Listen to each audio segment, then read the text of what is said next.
Gigs, kalian waktu dulu sekolah atau yang sekarang masih sekolah pasti pernah dengar yang namanya jalur sutra. Masih inget gak? Atau udah lupa? Atau bahkan gak tahu? Buat yang lupa atau belum tahu, jalur sutra itu jalur perdagangan dari China di timur sampai ke Eropa di barat. Berapa sih jaraknya? Terus apa aja yang dijual sama para pedagangnya? Ayo kita bahas.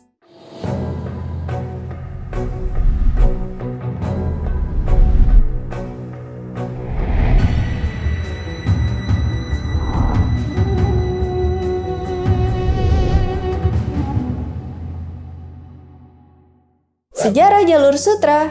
Jalur sutra adalah rute perdagangan Eurasia, Eropa Asia, yang aktif sejak abad ke-2 sebelum Masehi sampai pertengahan abad ke-15.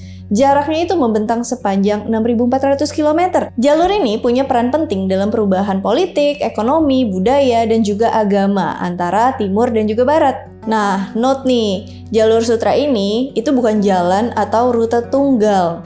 Ahli geografi dan penjelajah yang namanya German Ferdinand von Richthofen pertama kali pakai istilah jalur sutra tahun 1877 buat gambarin jalur barang yang sering dilaluin antara Eropa dan juga Asia Timur. Walau jaringan perdagangan ini disebut dengan Silk Road atau jalur sutra, beberapa sejarawan lebih suka sama istilah rute sutra atau Silk Roads karena banyaknya jalur yang diambil oleh para pedagang. Jadi nggak cuma satu, tapi banyak.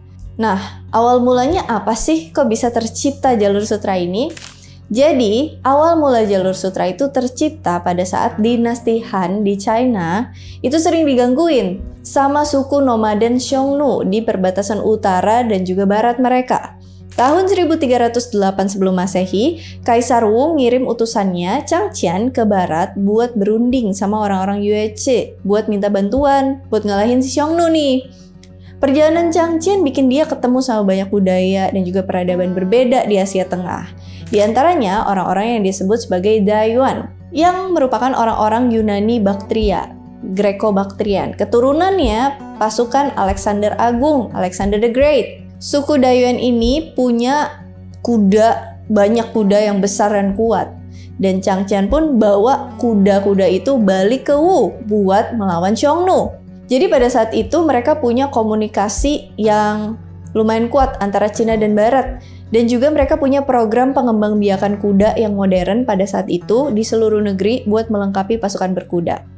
Orang Cina itu mengagumi kuda Barat karena ukurannya yang lebih besar dan juga kecepatannya. Dengan kuda Barat Dayan, dinasti Han pun berhasil mengalahkan Xiongnu. Keberhasilan ini bikin Kaisar Wu mikir tentang apa lagi nih yang mungkin bisa diperoleh dari perdagangan dengan Barat. Dan akhirnya jalur sutra pun dibuka pada tahun 130 sebelum Masehi. Tapi ternyata sejarah jalur sutra sebelumnya itu udah ada sebelum dinasti Han. Sebenarnya jalur perdagangan ini tuh udah ada lama, tapi rutenya tuh nggak sampai ke Cina. Persia lah yang lebih dulu bikin jalur yang cukup panjang ini. Jalur kerajaan Persia yang jadi salah satu jalur utama jalur sutra dibangun selama Kekaisaran Achaemenida tahun 550 sampai 330 sebelum Masehi. Jalur kerajaan Persia itu membentang dari Susa di Persia Utara, Iran modern, sampai Laut Mediterania di Asia Kecil, Turki modern.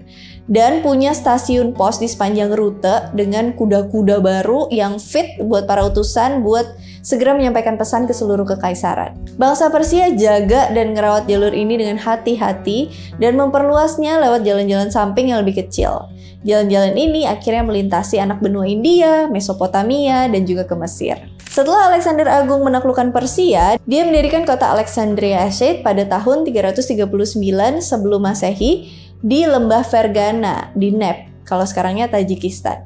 Nah, prajurit yang terluka di kota itu ditinggalin sama Alexander, terus dia sendiri melanjutkan perjalanannya sama prajuritnya yang masih sehat kondisinya. Para prajurit yang terluka pada nikah nih sama penduduk asli yang menghasilkan keturunan Yunani Baktria yang tadi aku sebutin di awal. Mereka berkembang pesat di bawah Kekaisaran Seleukia setelah kematian Alexander. Raja Yunani Baktria Euthydemus yang pertama yang memerintah tahun 260 sampai 195 sebelum Masehi, itu memperluas wilayah kekuasaan mereka sampai ke Ceres. Bukan merek Meses, tapi Ceres adalah nama yang digunakan bangsa Yunani dan Romawi untuk menyebut Cina yang berarti tanah asal sutra di Asia Timur. Jadi diperkirakan bahwa kontak pertama antara Cina dan Barat Itu terjadi sekitar tahun 200 sebelum Masehi, beberapa puluh tahun sebelum Changqian ngelakuin kontak dengan orang-orang Taiwan. Mungkin udah ada beberapa pedagang Cina atau pedagang dari luar Cina yang ngebawa sutra sebagai barang dagangannya keluar Cina dengan skala yang kecil sebelum jalur perdagangan yang namanya jalur sutra itu resmi dibuka. Antara tahun 171 sampai 138 sebelum Masehi, Mithridates yang pertama dari Parthia memperluas kerajaannya di Mesopotamia, yang sekarangnya Irak. Raja Seleucid Antiochus Sephensitades menentang perluasan ini dan juga mau membalas dendam atas kematian saudaranya Demetrius. Jadi Antiochus pun melawan pasukan Parthia di bawah pimpinan Phraates yang kedua, penerusnya Mithridates. Antiochus pun kalah, dan dengan otomatis Mesopotamia yang berada di bawah kekuasaan Parthia, dengan itu bikin Parthia menguasai jalur sutra. Parthia kemudian menjadi perantara antara Cina dan juga wilayah barat. Rute jalur sutra. Jalur sutra membentang dari kota metropolitan Yunani Romawi Antioquia, melintasi gurun Suriah melalui Palmyra ke Ctesiphon dan Seleucid di Sungai Tigris atau Mesopotamia. Dari Seleucid, rute melewati ke arah timur, melewati pegunungan Zagros menuju Ekbatana dan Mev. Ekbatana itu Iran, kalau Mev itu sekarangnya Turkmenistan.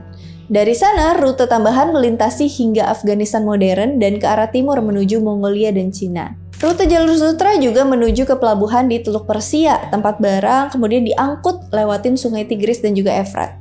Rute dari kota-kota ini juga terhubung ke pelabuhan di sepanjang Laut Mediterania.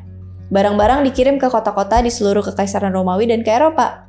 Setiap beberapa jarak tertentu ada pos-pos penjaga dan juga penginapan buat para pedagang buat pada istirahat dan juga terhindar dari perampok yang suka berkeliaran di sekitar jalur sutra. Nah, otomatis jalur sutra ini juga menghidupkan ekonomi buat daerah yang dilaluinya karena tempat buat istirahat pedagang kan kadang juga dijadikan tempat transaksi antar pedagang lainnya atau penduduk setempat.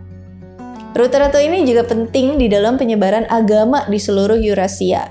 Agama Buddha adalah salah satu contoh agama yang nyebar di jalur sutra dengan seni dan tempat ibadah agama Buddha tersebar hingga ke Bamiyan di Afghanistan, Gunung Wutai di Cina, dan juga Borobudur di Indonesia. Agama Kristen, Islam, Hindu, Zoroastrianisme, dan Manikeisme menyebar dengan cara yang sama karena para pelancong nyerap budaya yang mereka temui kemudian bawa balik ke tanah air mereka. Contohnya Hindu dan Islam diperkenalkan ke Indonesia dan Malaysia oleh para pedagang jalur sutra yang nempuh rute perdagangan maritim dari sub-benua India dan Jazirah Arab. Komoditas jalur sutra. Dari berbagai jenis barang dagangan yang dijual di jalur sutra, nama jalur ini tuh berasal dari popularitas sutra China di dunia barat, khususnya di Roma. Yang belum tahu, sutra ini adalah tekstil asal Cina kuno yang ditenun dari serat protein yang dihasilin sama ulat sutra saat bikin kepompongnya. Sutra dikembangin sekitar tahun 2700 sebelum Masehi. Udah lama tuh.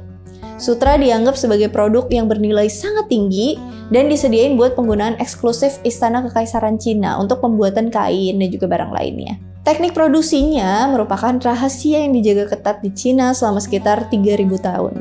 Dengan dekret kekaisaran yang menjatuhkan hukuman mati kepada siapapun yang bocorin proses produksinya kepada orang asing. Ngeri juga ya. Segitu pentingnya sutra sebagai barang ekspor yang mereka monopoli sampai-sampai orang asing nggak boleh tahu saat itu. Kekaisaran Bizantium sekitar tahun 60 Masehi menyadari bahwa sutra tidak ditanam di pohon-pohon di Cina, tapi sebenarnya dipintal oleh ulat sutra. Tapi baru pada saat Kaisar Bizantium Justinian yang memerintah tahun 527 sampai 565 Masehi yang udah capek bayar harga selangit yang diminta sama orang Cina buat sutra, akhirnya dia pun ngirim 2 utusan yang nyamar sebagai pendeta ke Cina buat nyuri ulat sutra dan nyelundupinnya kembali ke barat. Rencana itu berhasil dan memulai industri sutra Bizantium. Walaupun sutra jadi barang kelas 1, tapi sutra bukanlah satu-satunya ekspor penting dari timur ke barat. Perdagangan di jalur sutra itu meliputi hasil pertanian, peternakan, perkebunan, benda-benda keagamaan, karya seni, batu, dan logam mulia. Dan gak cuma itu, tapi juga bahasa, budaya, kepercayaan, agama, filsafat, ilmu-ilmu pengetahuan. Kertas dan bubuk mesiu yang keduanya ditemukan oleh orang Cina pada masa dinasti Han itu punya dampak yang nyata dan bertahan lama terhadap budaya dan sejarah di barat. Kedua barang ini juga termasuk barang yang paling banyak diperdagangkan antara timur dan juga barat. Kertas itu ditemuin di Cina pada abad ke-3 sebelum Masehi. Dan penggunaannya tuh nyebar lewat jalur sutra. Pertama kali tiba di Samarkand sekitar tahun 700 Masehi. Udah gitu pindah ke Eropa lewat pelabuhan Islam di Sisilia dan Spanyol. Kedatangan kertas di Eropa itu dorong perubahan industri yang signifikan. Tulisan jadi komunikasi massa untuk pertama kalinya. Perkembangan mesin cetak Gutenberg akhirnya bikin produksi massal buku dan surat kabar yang memungkinkan pertukaran berita dan juga informasi yang lebih luas dan cepat buat saat itu. Kalau untuk asal-muasal mesiu itu kurang diketahui meskipun ada referensi tentang kembang api dan senjata api di China sejak tahun 600-an. Para sejarawan percaya bahwa mesiu itu emang diekspor melalui rute jalur sutra ke Eropa. Terus mesiu diumumin lebih lanjut buat digunakan dalam meriam di Inggris dan Prancis tahun 1300-an. Negara-negara dan bangsa-bangsa yang memiliki mesiu punya keuntungan yang jelas dalam peperangan dan ekspor mesiu tuh punya dampak yang besar terhadap sejarah politik Eropa. Selain itu rempah-rempah yang kaya dari timur itu populer di barat dan ngubah masakan di sebagian besar Eropa. Dan juga teknik pembuatan kaca itu bermigrasi dari timur ke Cina dari dunia Islam.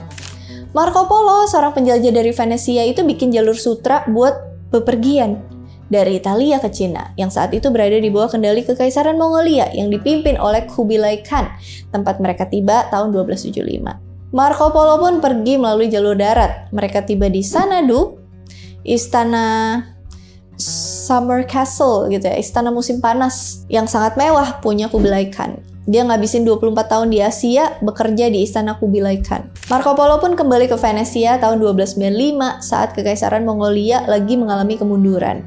Perjalanannya melintasi jalur sutra itu jadi dasar bukunya, The Travels of Marco Polo, yang kurang lebih memberikan pemahaman yang lebih baik kepada orang Eropa tentang perdagangan dan juga budaya Asia. Barisan jalur sutra.